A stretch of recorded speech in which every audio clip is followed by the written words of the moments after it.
A brand new Airbus A320 descends toward a small, narrow runway in eastern France. Inside are 136 people, families, and children.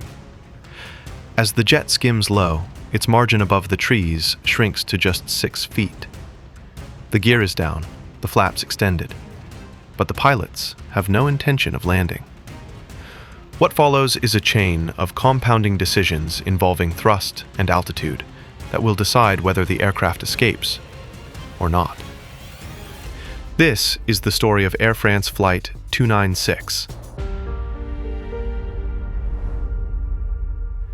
To understand how that 6-foot margin vanishes, we need to step back to the beginning. Quick side note, this is a revisit of a story I've covered before, but with sharper focus and a clearer narrative. It's June 26, 1988, and an Airbus A320 prepares for departure from Basel-Mulhouse Airport in eastern France, near the French-Swiss border. The aircraft, with registration Foxtrot Golf Foxtrot Kilo Charlie, was delivered to Air France just 2 days earlier. It only had just shy of 23 hours of total flight time. 2 CFM56 turbofan engines powered the jet. This planned flight was not a scheduled service.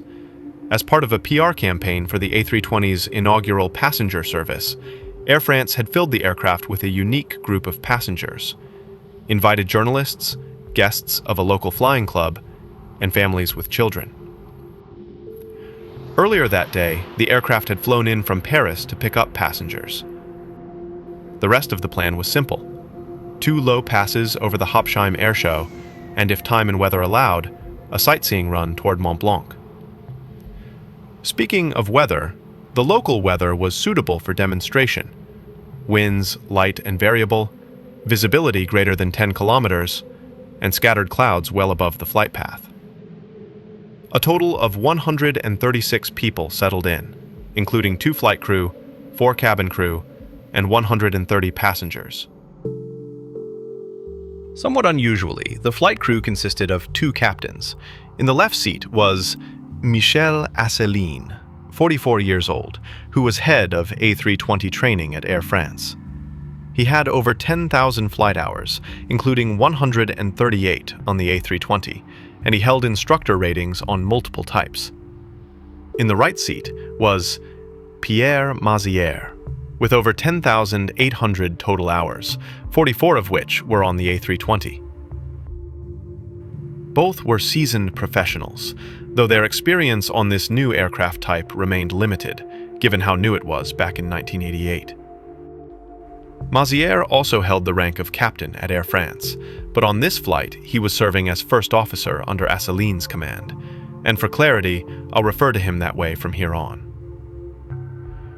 In fact, both of them were management captains rather than line pilots, a context that may have subtly shaped the cockpit dynamics during a public display. The preparation for this flight left a lot to be desired. Air France's technical department had assessed Habsheim's main runway, runway 02, determining it unsuitable for the A320 to land. As an alternative, they figured a flyover of that same runway would be better. The plan for Air France's role in the Habsheim airshow came together in under 2 days. It was a joint PR display with Airbus to show off the new A320. But here's the thing: the paperwork was thin. No airfield layout, no obstacle data, no notes on where the spectators would be. The kind of details you'd expect to be first on the list simply weren't there at all. There was no joint briefing with local organizers, so even basic questions about where the crowd would stand went unanswered. In other words, confidence led, procedure lagged. At 2:25 p.m. local time, the crew received their startup clearance. Engines spooled as expected, and pre-flight checks confirmed all systems normal. During the taxi out, they had their briefing. Captain Asselineau would fly a low-speed pass at 100 feet above the runway in landing configuration. That's with gear and flaps extended, followed by a higher speed pass in clean configuration flown by the first officer. And that number? 100 feet, would matter later. Captain Asseline's tone suggested confidence. He remarked he had flown this maneuver 20 times. At 2:40 p.m., the tower cleared Flight 296 for takeoff from runway 16 at Basel, Mulhouse. It accelerated smoothly, rotated at 153 knots, and began a right turn toward the small airfield at Habsheim. Climbing through 2,000 feet, about 1,000 feet above the ground, the crew disconnected the autothrottle. From that point, thrust would be managed manually, a choice that fit their planned flyover profile. The A320's defining feature was its digital fly-by-wire system. Instead of cables and pulleys, pilot inputs ran through computers that kept the aircraft within its safe envelope, preventing stalls or overstress. It might sound hands-off, but the pilots were still firmly in charge. The computers just kept them honest. For this demonstration flight, the flight crew planned to override the aircraft's normal protections, allowing a slow, stabilized pass at maximum angle of attack, the kind of maneuver designed to impress a crowd.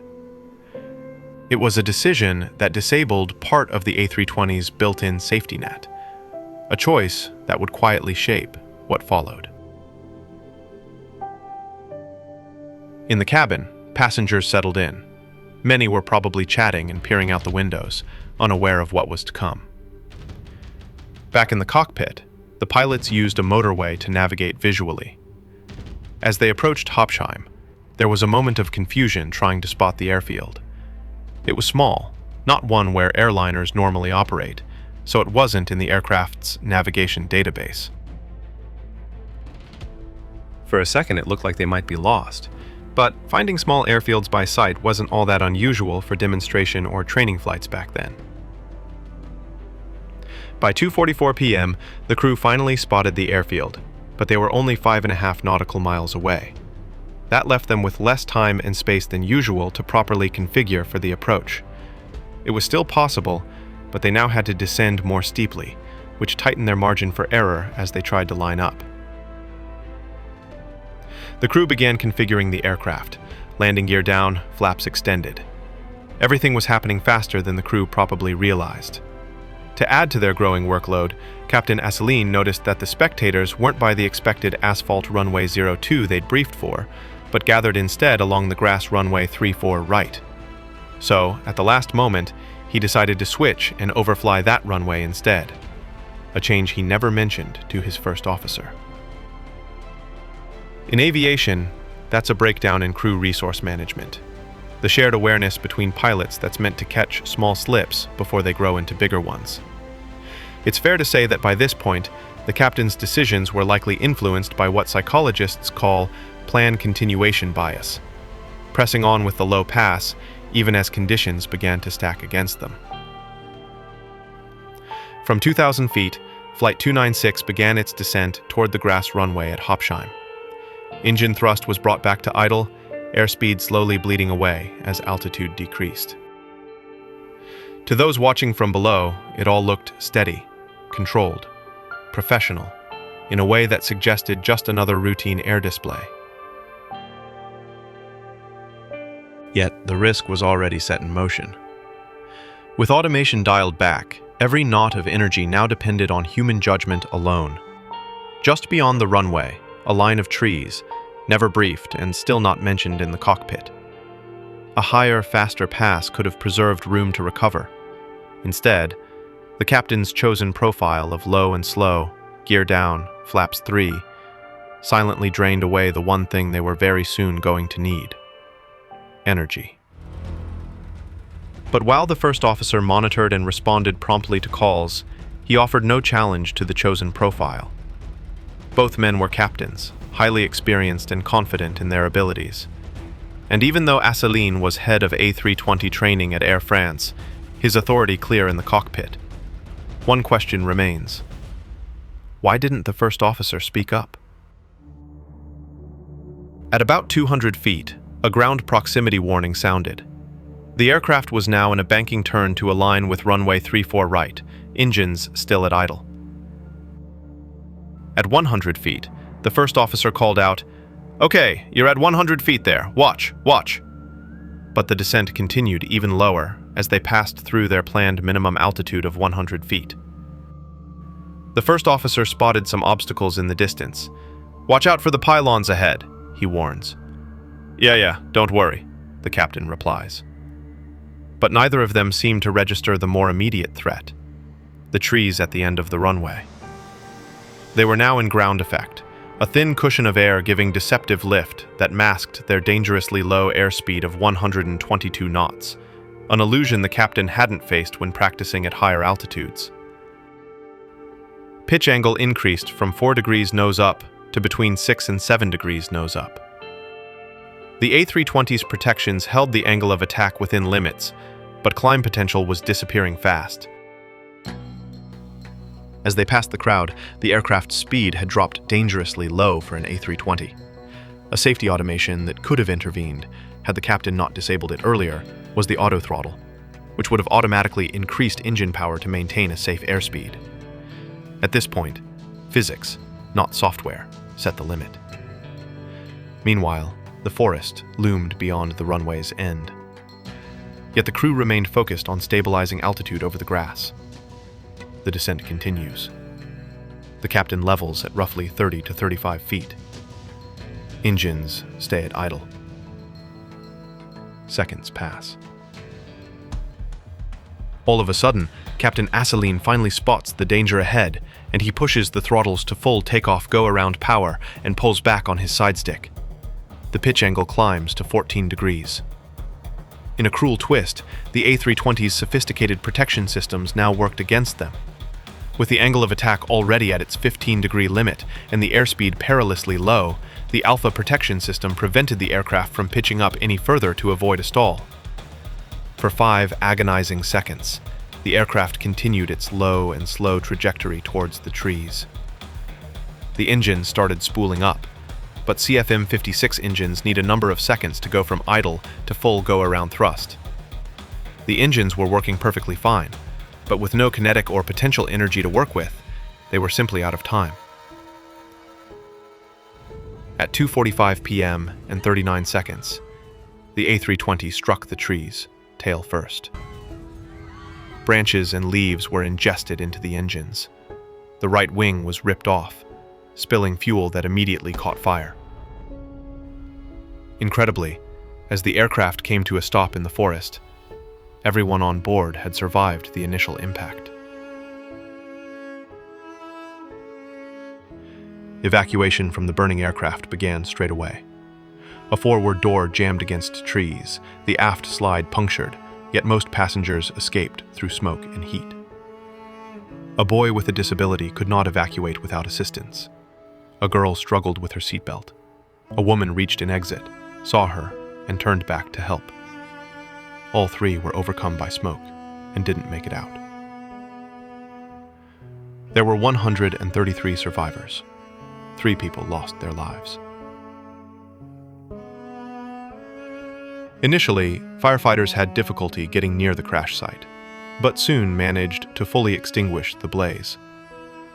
But what happened next would prove almost as dramatic as the crash itself.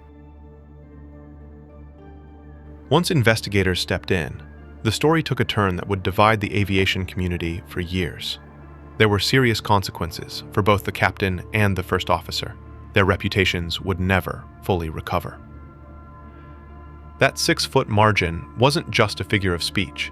Analysis of tree strike patterns showed the aircraft entered the forest only 6 feet below the average treetop height. The investigation by France's Bureau of Inquiry and Analysis, the BEA, became controversial. It was led by another pilot from the same airline, Air France. Conflicts of interest aside, investigators had the cockpit voice recorder, the flight data recorder, and a high-quality video filmed from the ground to work with. While their final report was critical of poor planning, they concluded the probable cause was a low flyover below obstacles, a slow and reducing airspeed near maximum angle of attack, idle thrust, and the late application of go-around power. Captain Asaline strongly maintained that the crash resulted from technical faults, not pilot error. but investigators found the aircraft performed exactly as designed. For Airbus, the crash brought intense scrutiny of its new fly-by-wire system. Yet the A320 would later prove to be among the safest aircraft in history. Captain Asselineau was convicted of involuntary manslaughter and sentenced to 6 months in prison, increased to 10 after appeal. One question still lingers. Why didn't the first officer speak up? Maybe it was task saturation, an authority gradient, or the perception that everything was under control. Whatever the reason, the silence became part of the sequence that followed. First Officer Mazière received a 12-month suspended sentence and a fine. 2 Air France officials and the airshow organizers were placed on probation. Regulations for air displays were later rewritten, now requiring detailed obstacle surveys, defined escape profiles, and a ban on passengers. No system can bend physics, and no amount of confidence can defy energy and altitude. 6 feet. That was all that stood between a near miss and tragedy. Each video I make takes weeks of work, from the research to the production, and it's all done by just one person, me, Keith. For about the price of a coffee, you can help me keep creating these stories to the high standards that aviation fans really appreciate.